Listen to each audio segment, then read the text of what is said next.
is, a very important light heavyweight fight just next week in New Mexico, not far from Albuquerque. Will you be going to watch Corey and Jan fight, in person? I think I may be taking my family on a little vacation, to be honest with you.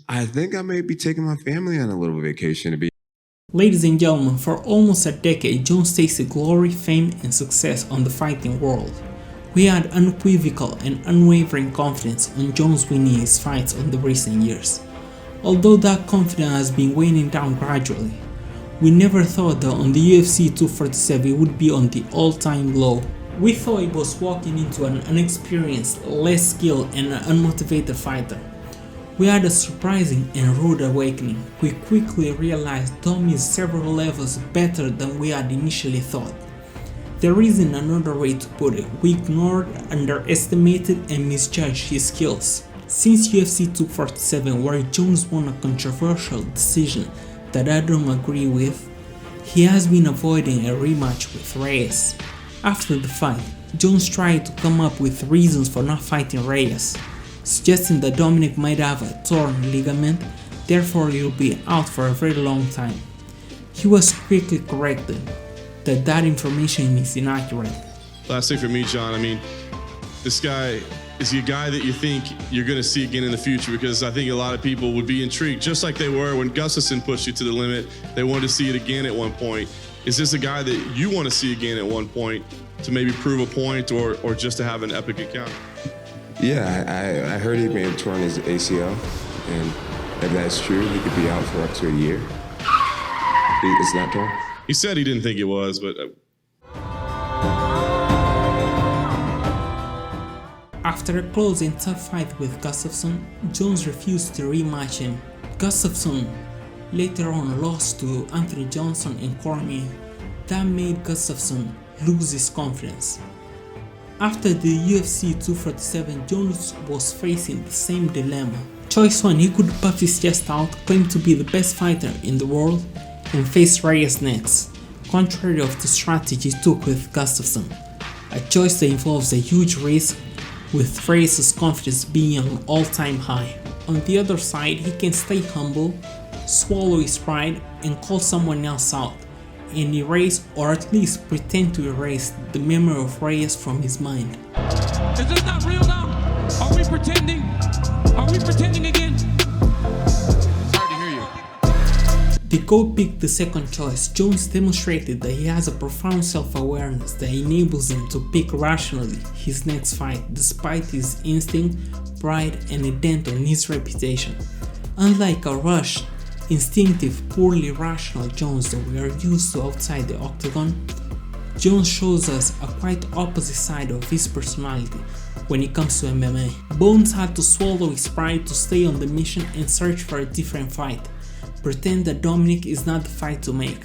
We must agree that it takes a great command of your emotion and a skillful man to control and dominate his emotion to reach his goal.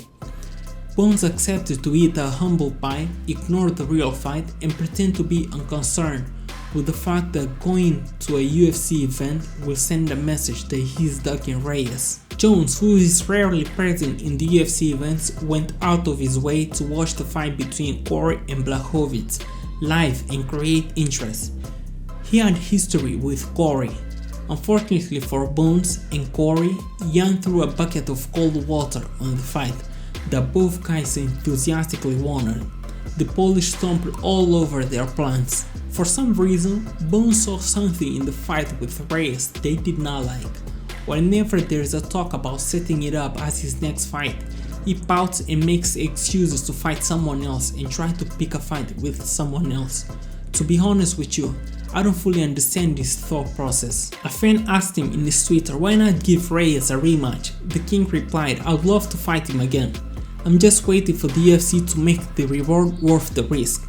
Unless the organization treats it like a super fight, I might as well stay on the schedule fighting the next guy in line.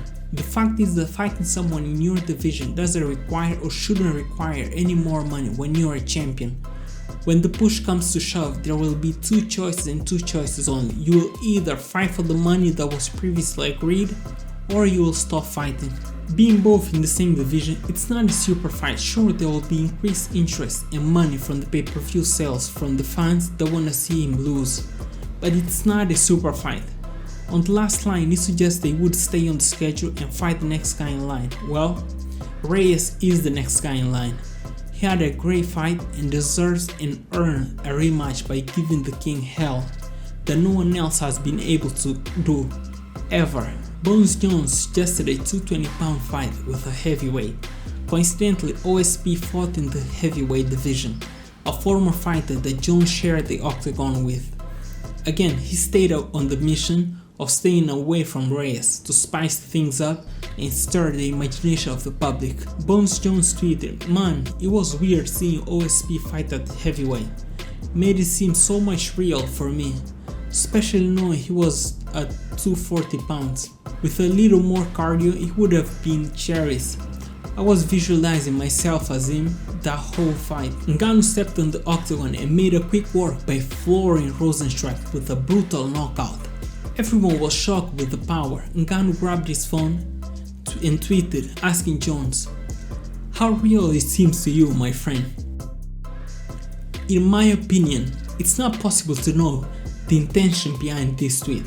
We don't know if it is out of curiosity, a simple and innocuous tweet, or if it is a condescending, threatening mixed with malicious intention.